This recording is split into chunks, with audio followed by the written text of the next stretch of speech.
Қайырлы күн, құрметті тыңдаушылар. Сіздермен бірге бүгін мен Алматы облысы тіл оқу әдістемелік орталығы Еңбекші Қазақ аудандық филиалының оқытушысы Балжан Жақсылыққызы Ахметова.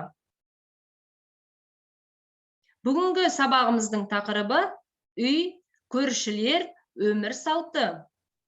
Грамматикалық тақырып тұйық етістік, қажеттілік модальдігі.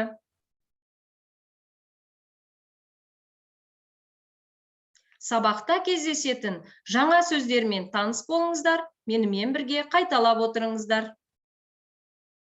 Әткеншек, бұрыш, жабдықтау, ауызғы бөлме, балалар бөлмесі, балалар алаңқайы, демалыс бөлмесі, жылжымайтын мүлік агенттігі. Құрметті тыңдаушылар, жаңа сөздермен таныс болсаңыздар, сабағымызға қатысты бірінші тапсырма. Оқыңыз, менімен бірге қайталаңыз. Әпке, біз жаңа пәтер алдық. Қоныстарың құтты болсын. Айтсын. Екінші тапсырма. Пәтерді сату. Жалға беру. Мақсатында бәс сауда өткізіңіз.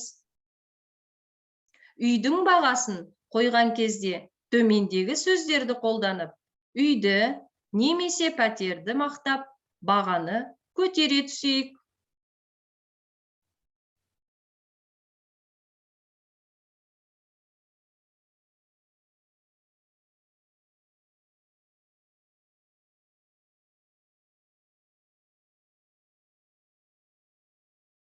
Тамаша, тапсырманы орындап болсаңыздар, сабағымызға қатысты грамматикалық тақырыпқа тоқталайық. Қажеттілік модальдігі.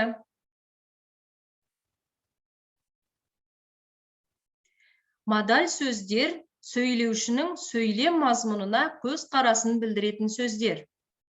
Қазіргі қазақ тілінде модальдылықты толық мәнді есім де, етістік те, көмекші сөздер де білдіреді.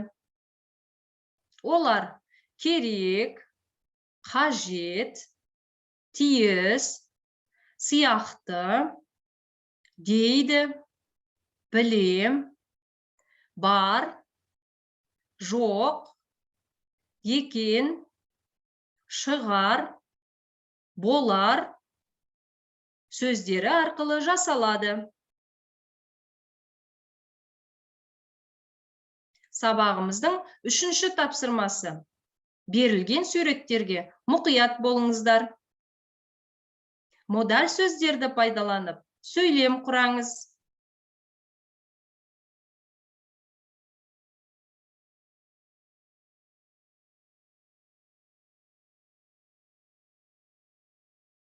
Тапсырманы орындап болсаңыздар, тексеріңіздер. Біз жаңа пәтер аламыз деп қаланы аралап шықтық. Қабат үйлерден көрдік, бөлмелері тар сияқты. Жер үйлерден көрдік, керемет екен. Біз көп ойланып, жер үйді таңдадық. Нағыз бізге қажет үй екеніне көзіміз жетті.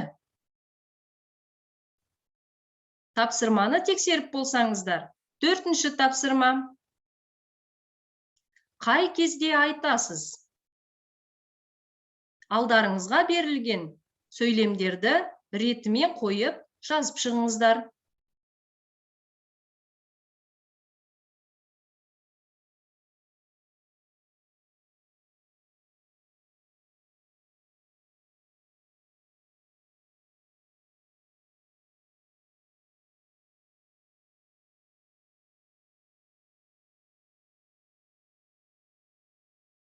Тапсырманы орындап болсаңыздар, тексеріңіздер.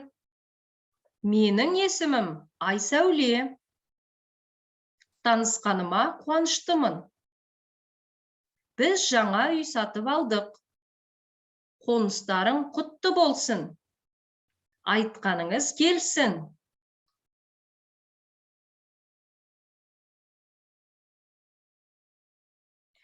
Құрметті тыңдаушылар, назарларыңызға үй тапсырмасы. Бір айда қанша шығын кетеді?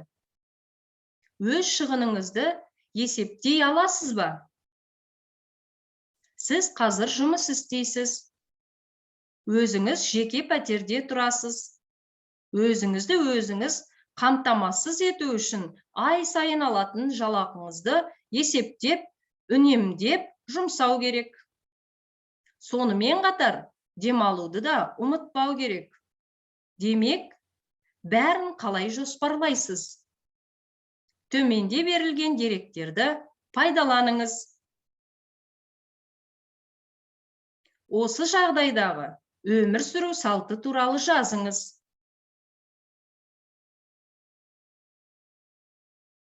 Берілген тапсырма түсінікті болса, бүгінгі біздің сабағымыз осымен аяқталды. Келесі сабақта кездескенше сау болыңыздар.